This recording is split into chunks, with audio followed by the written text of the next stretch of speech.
Mi oedd y cais i arfor a'r her oedden ni'n drio i ddatrys yn ylch a tai.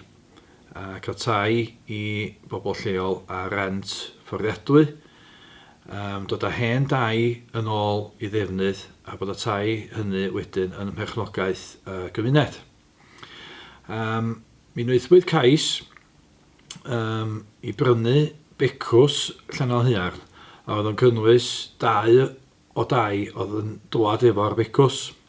A mi oedd hwnnw yn gais llwyddiannus i'r Gronfa ffyniant bro. Da ni bellach yn berchnogion becws a'r 2 du. Becws yn weithredol ers y 4 o Ragfyr ac yn gweithredu fel busnes yn ei ystyr ei hun.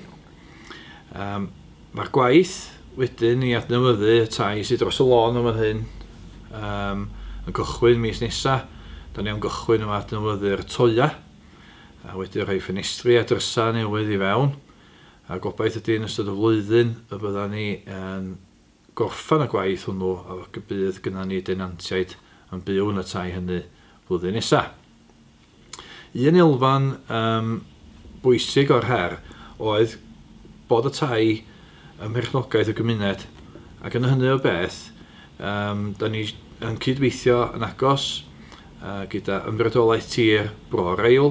Mi sefydlwyd yr ymrydolaeth tir flwyddyn yn ôl, criw bychan o drigolion lleol wedi dod at ei gilydd, rhai o Drefor, rhai o Aelhaearn, rhai o Llithfan, i edrych ar y tai gwag oedd gyda ni yn yr ardal.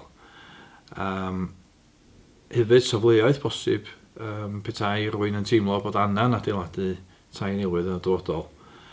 A gweld sut byddwn ni'n gallu datblygu y tai a dod â'r tai gwag yn ôl i ddefnydd fel bod gyda ni stoc dai y merchnogaeth y gymuned.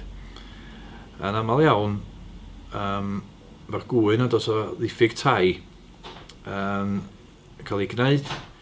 Mae yna dai o faint arbennig wrach ar gael, ond dim digon o dai wrach ar gyfer teuluoedd, sydd yna'n 3 llofft yn nhw. Mae'r 2 du yma, mae yna 3 llofft o faint da yn y tai, a gobaith ydy bod gyda ni deuluoedd yn byw yn y tai yma mewn amser.